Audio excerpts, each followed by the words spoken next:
A boy named Sankaka runs to the roof of a nearby building so he can watch his dad and the other factory workers protest against their boss' refusal to increase their salaries. When the angry protesters reach the front of the factory, they notice that their boss has hired some guards to stop them from coming in. Sankaka's dad tells the guards to leave the entrance so he and the others can go in to speak to their boss. The guards refuse to leave, and this causes a fight between the two groups. Sankaka's dad tries to stop the fight because he wants the protest to be peaceful, but no one listens to him. Almost immediately, the factory owner uses a loudspeaker to inform the protesters that he's ready to listen to their demands. He adds that they can send representatives to come into the factory. Sankaka's dad decides to go ahead with two of his friends, but the boss tells him to stay back. Sankaka's dad doesn't like this, but he tells his friends to go alone and tell their boss everything they discussed. As the men are about to go in, their boss announces that the rest of the workers have to go home. Let's go home.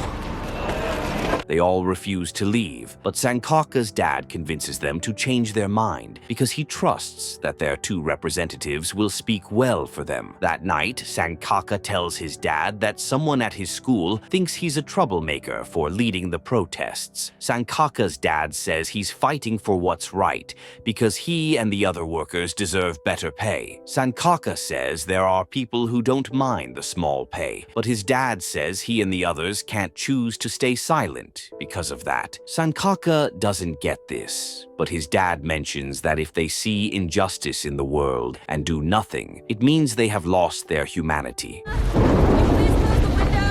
After this, Sankaka's parents head to their room, and Sankaka is told to close the window. Sankaka looks scared because it's raining outside, and he's terrified of lightning. He immediately tells his mom that he can't do it, but she says he has nothing to worry about because he can't get struck by lightning. As Sankaka then closes the window, lightning strikes, and he quickly runs to his room. 3 days later, Sankaka's dad learns that the two men who went into the factory haven't come home since that day. He suspects that something has happened to them, and he tells his wife to take care of Sankaka while he heads out to lead another protest. When Sankaka wakes up, he asks about his dad, and his mom explains the situation to him. She says she's also worried about the families of the missing men and that she would like to visit them. Following this, she heads out with Sankaka to visit one of the families. We just wanted to check on you. When they get to the house, the missing man's wife opens the door, and Sankaka's mom says she just came to check on the family. The woman says she's okay, but Sankaka's mom suddenly sees the missing man inside the house. The man's wife quickly tries to close the door, but Sankaka's mom stops her and asks how much her husband was paid to betray his friends. The woman says her family needed the money, and she eventually closes the door. Sankaka's mom then realizes that her husband and the other men are being set up to be killed by the guards. As she looks scared, she runs toward the factory with Sankaka. Unfortunately, she dislocates her ankle while running fast, and she tells Sankaka to head to the factory to warn his dad. Go to the factory!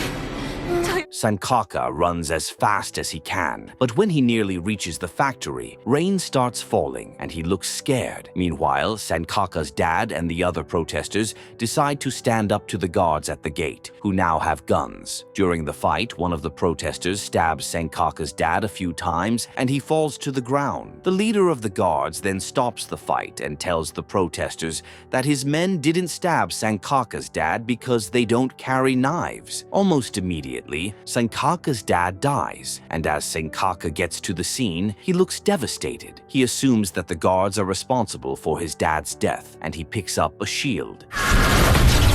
As he screams in anger, he releases a lightning bolt from his body and hits a pole before passing out. Some of the men at the scene assume that he was struck by lightning, and they quickly try to help him. However, as they touch him, they get struck by lightning, and this throws them back to hit the others. A year later, Sankaka's mom tells him that she has to go to town tomorrow because she just got a job. Sankaka doesn't seem happy that his mom will leave him at home for the entire day, but she reminds him that she needs to work because they don't have any money left. She also mentions that he'll meet her at home when he returns from school in 2 days. Sankaka says it's okay.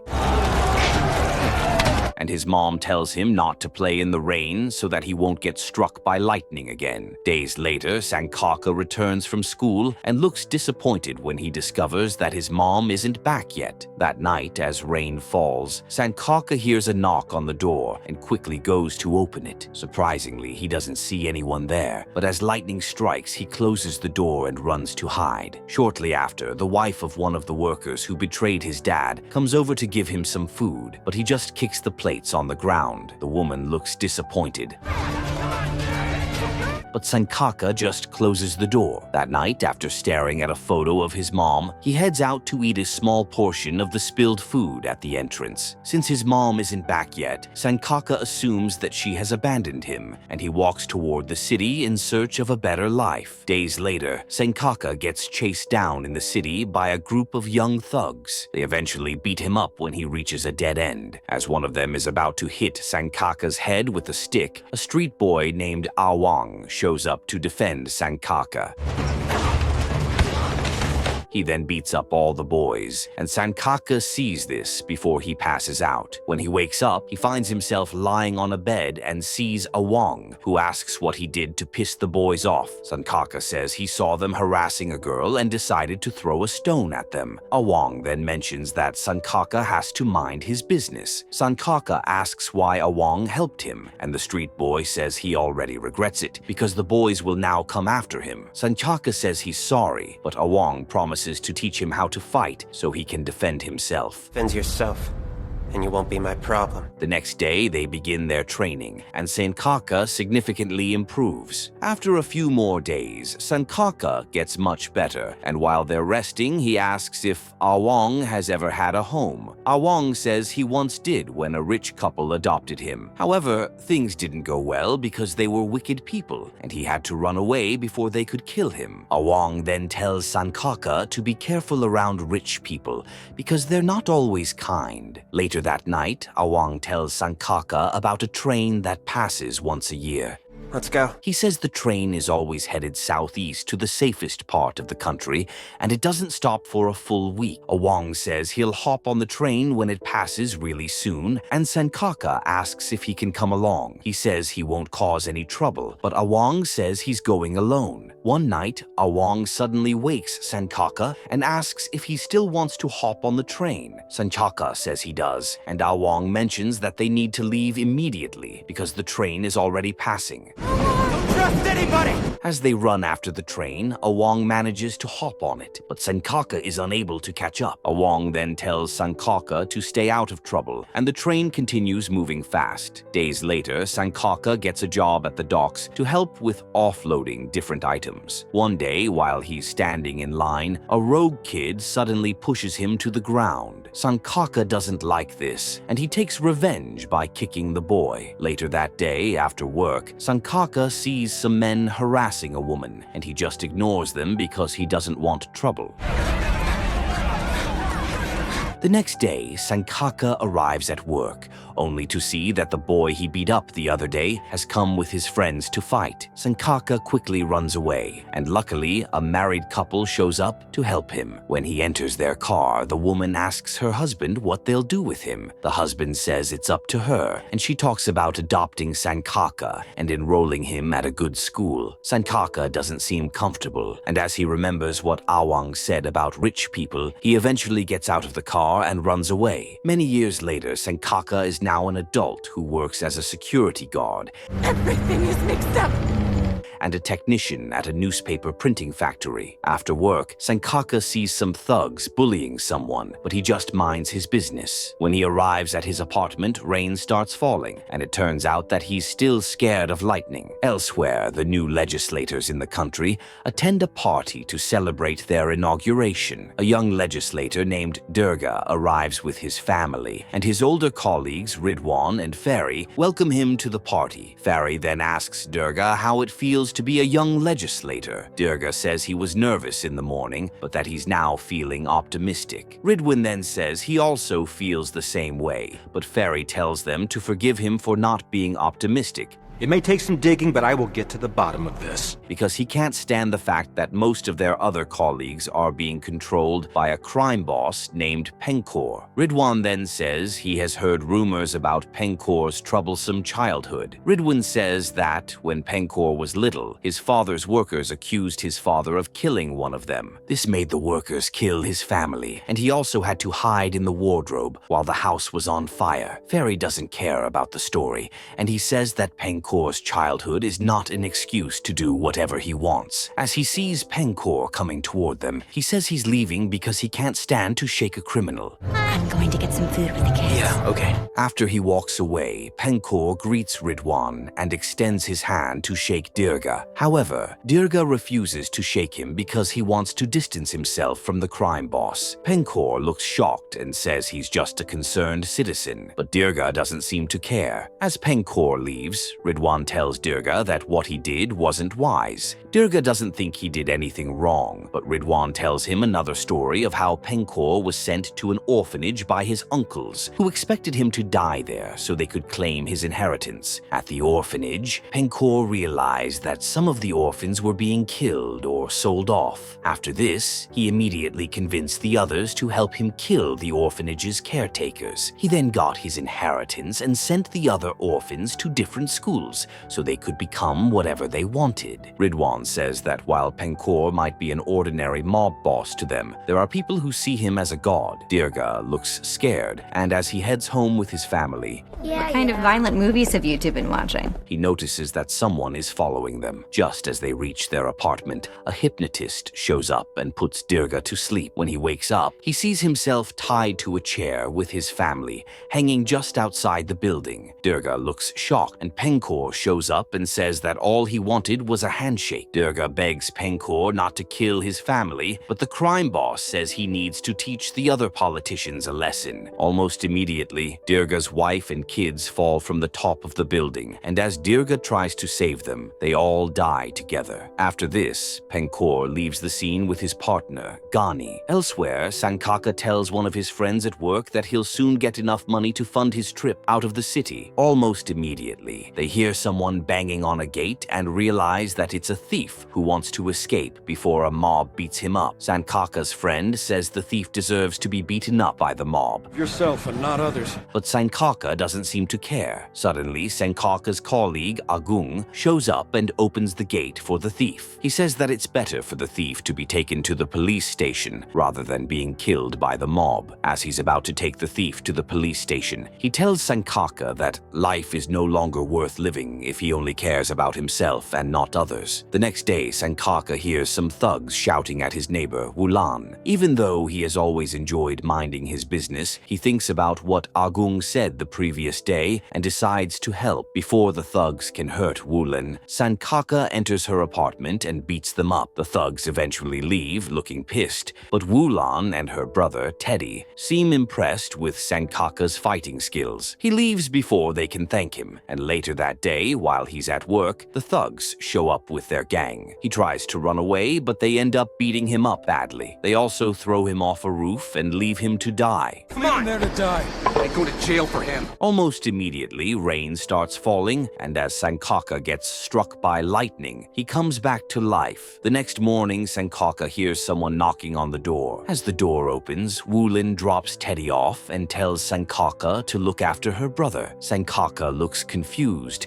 but she just walks away. Elsewhere, Ferry complains about Durga's death to Ridwan. Ridwan then tells Ferry to be careful of what he says, so he won't end up like Durga. Ferry says he doesn't care, and another legislator named Ganda hears him. As Penor walks in, Ganda tells Ferry to repeat all the bad things he just said. Ferry looks scared and stays silent, and Ganda finds this funny. Penor then says he came to share his condolences, and that he believes it's a good warning for the other legislators to mind what they say. After this, Penor heads out with Ganda and instructs the legislator to go ahead with his secret plan. Much later, some shady individuals break into a rice processing plant and inject some bags with a strange serum.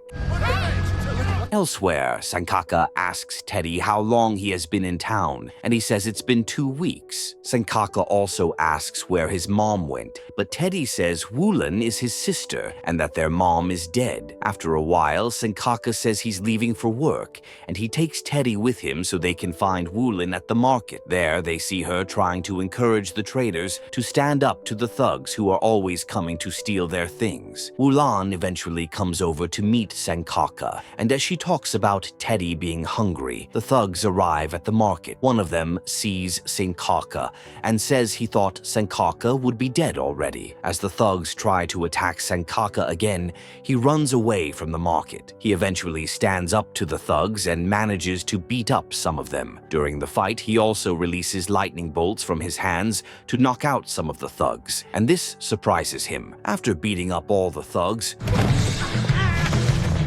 Woolan and the traders look shocked, but Sankaka just heads to work. When he gets there, he tells Agung about the fight, and his colleague helps him clean the wounds on his face. Agung doesn't believe that Sankaka really beat up 30 thugs, but Sankaka says he felt a strange power while fighting them. Almost immediately, the traders show up at the factory to tell Sankaka to come back with them to protect the market. Sankaka says he's just a normal person, but the traders don't believe this because the bruises on his face have disappeared. Agung realizes that it's true, and one of the traders tries to prove that Sankaka is invincible by hitting his head with a stick. Unfortunately, he passes out, and the traders realize that he's truly normal. Agung then heads back in with Sankaka, but a few minutes later, Teddy returns to the factory in tears. Sankaka immediately heads to the market, but when he gets there, he sees that it's on fire.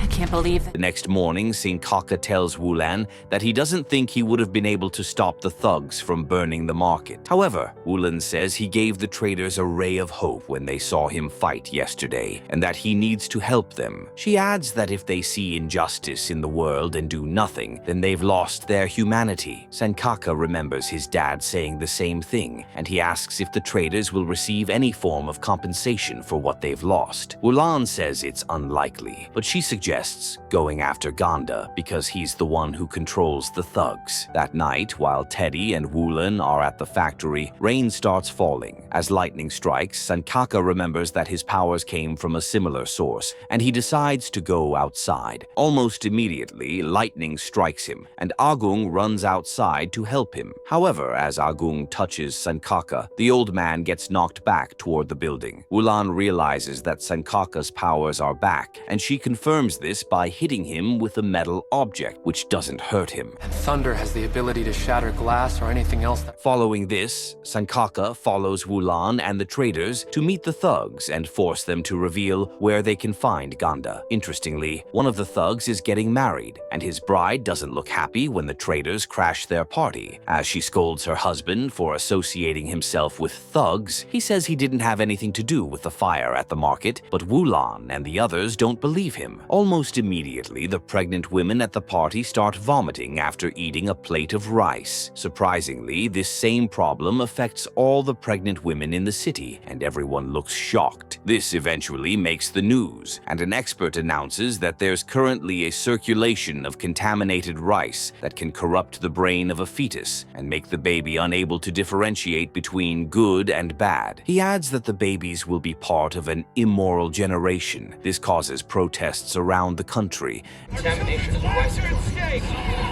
And thugs also go around stealing people's things. While Sankaka is out stopping them, someone sneakily takes his blood sample and escapes. Shortly after, Sankaka returns to the factory, and Woolan helps him clean his wounds. Agung then tells Sankaka not to worry about his recovery, because weather reports indicate that rain will fall really soon. While Woolan is still helping Sankaka, she says that Agung has told her about how his mom abandoned him. Sankaka then shows her a picture of his mom, and this leaves her shocked. Sankaka asks if there's a problem, but she says she just thinks his mom is pretty. Shortly after, rain starts falling, and Sankaka heads out to boost his powers. While he's at it, he realizes that he can just wear a costume with an antenna so that lightning won't directly affect him. After he makes a costume for himself, he goes around fighting crime. Honestly, it doesn't matter to me. Ridwan Ridwan sees a news report about a vigilante on the streets, and he looks impressed. The next day, he meets up with some of the legislators who aren't under Pencor's control. At the meeting, one of them mentions that he has found a pharmaceutical company that can make the antidote, but that the government will have to approve it. Ridwan believes he and the other legislators can bypass their corrupt colleagues to get the antidote approved. Ferry doesn't think Pencor will like this, but Ridwan says they'll have to deal with him. After the meeting, Ridwan tells his assistant to help him find information on the vigilante who was on the news recently. Elsewhere, Ghani gets Ganda to help him dig up a strange cubic artifact. As Ganda retrieves it, some birds start flying around strangely, and Ghani says it seems everyone wants to welcome the person he plans to release. The next day, the thugs visit Sankaka and Wulin to clear their names about the fire at the market. One of them mentions that the person responsible for the fire is a popular violin player named Adi. Why'd you burn down the market?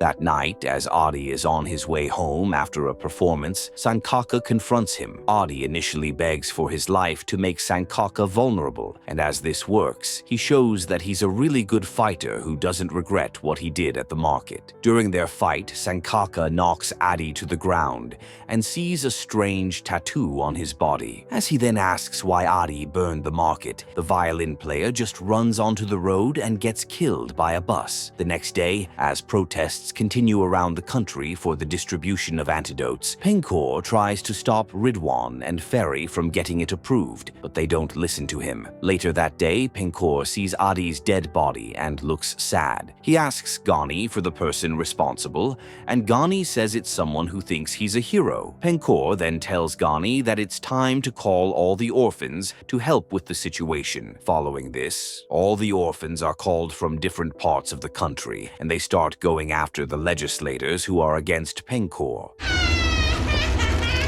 Unfortunately, Ferry gets killed along with a few others. Ridwan also gets attacked by some thugs, but his guards manage to beat them up. Almost immediately, one of the orphans shows up to kill Ridwan, but Sankaka arrives to defend the legislator. The man eventually leaves, but Sankaka sees a symbol on his mask, which was also on Adi's body. Ridwan then explains that they're Pencor's orphans, and he has thousands of them around the country. Ridwan also asks Sankaka who he is, and Sankaka walks away after saying he's for the people. The next day, Ridwan convinces all the legislators to support the distribution of the antidotes. Following this, it is announced on the news that the distribution will begin shortly. Elsewhere, Teddy asks Sankaka if he's worried that the dry season is approaching. Sankaka says he's not because the city is now safe. Just then, Wulan asks to speak to Sankaka privately. The city's safe now.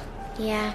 There you are. After Teddy leaves, Wulan mentions that before she moved to the city, she worked in a hospital in the southeast, where she met Sankaka's mom. She says his mom didn't abandon him, and that she even started looking for him after he left home. Sankaka asks if his mom was also a nurse, but Wulan says she was a patient. She adds that his mom was sick, and the doctor said she didn't have much time left. Sankaka asks if she's still there, but Wulan says his mom left because she didn't want to spend her last days in a hospital. Sankaka doesn't look happy because he always thought his mom abandoned him. Elsewhere, Ridwan arrives home and sees a strange envelope in his bag. As he opens it, he sees some lab results which show that there was nothing like an immoral serum in the contaminated rice, and it was just fabricated by Pencor so he could distribute the real drugs legally as antidotes. Ridwan looks shocked and immediately calls his assistant to contact all antidote pickup points to stop the distribution.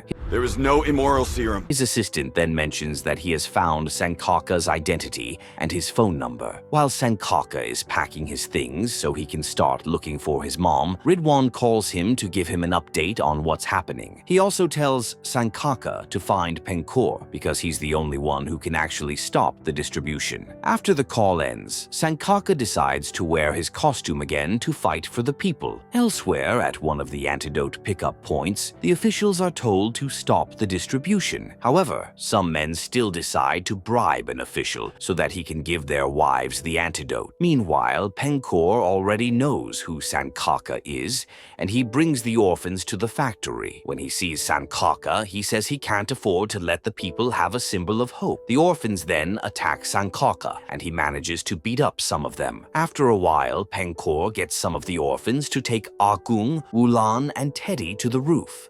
You don't want them to get hurt, do you? Sankaka begs Penor not to kill them, but the evil crime boss doesn't listen to him. Just then, one of the orphans stabs Agung, and Sankaka looks shocked. Before Agung dies, he tells Sankaka to stay calm and channel his powers from within. Just as Penor tells the orphans to kill Wulan and Teddy, Sankaka follows Agung's instructions and regains his powers. Some of the orphans then attack him, but he kills them with his powers. Penor tries to attack Sankaka from behind, but Ridwan suddenly shows up and shoots him. One of the orphans doesn't like this, but Penor tells him to go away. Ridwan then scolds Penor for trying to create an immoral generation. Sankaka also asks if Penor wants all kids to be like him, but Penor says it's not his fault. He adds that he is who he is today, Some in transit. I'll take you. because he was forced to overcome his weaknesses. Sankaka says he'll have to destroy all the antidotes, but Penor doesn't think that's possible. He also mentions that he wants people to kill themselves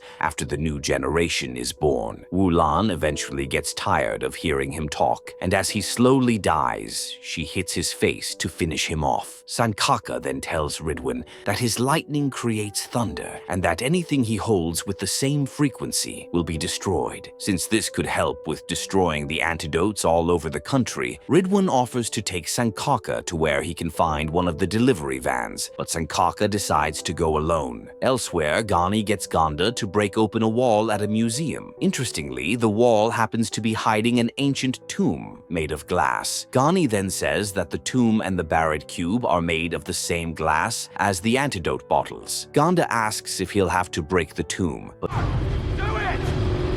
but Ghani says there's only one person who can do that. Elsewhere, Sankaka tries to stop a delivery van transporting the antidotes, but the driver shoots him and makes him fall off his bike. Before the driver can escape, though, a lady named Shri Asi shows up out of nowhere and uses her powers to stop the van by causing an accident. As she leaves, Sankaka goes toward the van and grabs 2 bottles containing the antidote. He then creates the right frequency to destroy all similar objects around the country. Back at the museum, the glass around the cube shatters and reveals a severed head trapped in a small metal cage. Ghani then uses a drop of Sankaka's blood to release the head and attach it to the body inside the tomb. Almost immediately, a powerful warrior named Ki Willawuk comes back to life, and Ghani and Ganda kneel before him. Ki asks who they are, and Ghani says he's there to be Ki's humble servant. He adds that one of Ki's greatest foes has come for him, and Ki asks who it is. Ghani says it's Gundala, which happens to be a hero name for Sankaka. He also mentions that Gundala just figured out who he is. Ki thanks Ghani for summoning him, and he says it's time to prepare an army because a great war is approaching. After spending his entire childhood being scared of lightning strikes, Sankaka eventually figures out that they are the source of his powers. As he gets more comfortable with his powers, he decides to use them to fight crime and stop Penkor's evil plans. Penor eventually gets killed, but his partner, Ghani, takes advantage of Sankaka's powers to release a warrior who hates Sankaka and wants to wage war against him.